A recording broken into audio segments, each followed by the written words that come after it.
राष्ट्रवादी शरदचंद्र पवार पक्षाचे प्रदेशाध्यक्ष आमदार जयंत पाटील भाजपच्या वाटेवर असल्याच्या वृत्ताची चर्चा रंगली असताना त्यांच्या काही समर्थकांनाही हा प्रवेश व्हावा असं वाटत असल्याचं दिसून येतं. जयंत पाटील यांनी काही विश्वासू निकटवर्तीयांशी याबाबत चर्चा केल्याचं खात्रीशीर वृत्त आहे. त्यामुळंच सर्वांचंच लक्ष आता जयंत पाटील यांच्या भूमिकेकडे लागून राहिले. नेमकं काय घडलं ते सविस्तर पाहण्याअगोदर बोल हटके न्यूज क्रिएशन या आपल्या यूट्यूब चॅनेलला सबस्क्राईब करा. व्हिडिओ आवडला तर लाईक करा. चर्चांच्या वादळात जयंत पाटील यांनी काहीच स्पष्ट केलेलं नाही. भाजपमधून एक मंत्रीपद सांगलीसाठीच राखून ठेवल्याचं भाजपच्या नेत्यांनी वेळोवेळी स्पष्टही केले. येथील पालकमंत्रीपद जयंत पाटील यांच्याकडेच येईल असा तर्कही राजकीय वर्तुळात लावला जात आहे.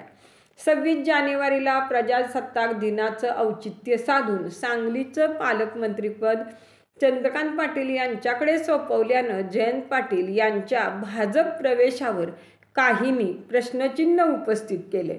इस्लामपूर मतदारसंघातील भाजपच्या काही नेत्यांनी जयंत पाटील यांच्या भाजप प्रवेशावर वेगवेगळ्या प्रतिक्रिया दिल्या आहेत. एका राज्यमंत्र्याने जयंत पाटील हे भाजपमध्ये प्रवेश करणार नाहीत अशी प्रतिक्रिया दिली. तरीही भाजप प्रवेशासंदर्भात जयंत पाटील यांनी निकटवर्तीयांशी चर्चा केली असल्याचं वृत्त आहे. कासेगाव येथील क्रांतीवीर बाबूजी पाटणकर यांचा 73वा स्मृतिदिन साजरा होत आहे. यावेळी पक्षाचे नेते शरदचंद्र पवार, खासदार विशाल पाटील, माजी आमदार बाळासाहेब पाटील, भारत पाटणकर, संपत देसाई यांची नावं निमंत्रण पत्रिकेत आहेत. परंतु जयंत पाटील यांचं नाव निमंत्रण पत्रिकेत नसल्यानं कासेगाव पंचक्रोशीत यावरूनही तर्कवितर्क लढवले जात आहेत. गतवर्षीच्या कार्यक्रमात उपमुख्यमंत्री अजित पवार आणि जयंत पाटील उपस्थित होते याची आठवणही सर्वसामान्य नागरिक करून देत आहेत.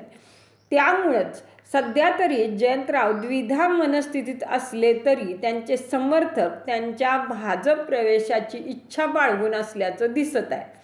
जयंत पाटील भाजपच्या वाटेवर अशा मथळ्याखाली प्रसिद्ध झालेल्या लोकमतच्या वृत्तावर जयंतरावांच्या समर्थकांसह विरोधकांनी समाज माध्यमांवर चर्चा सुरू केली. काही हितचिंतकांनी पाठिंबा दर्शवला तर काहींनी भाजपने त्यांचा करेक्ट कार्यक्रम केल्याची प्रतिक्रिया दिली.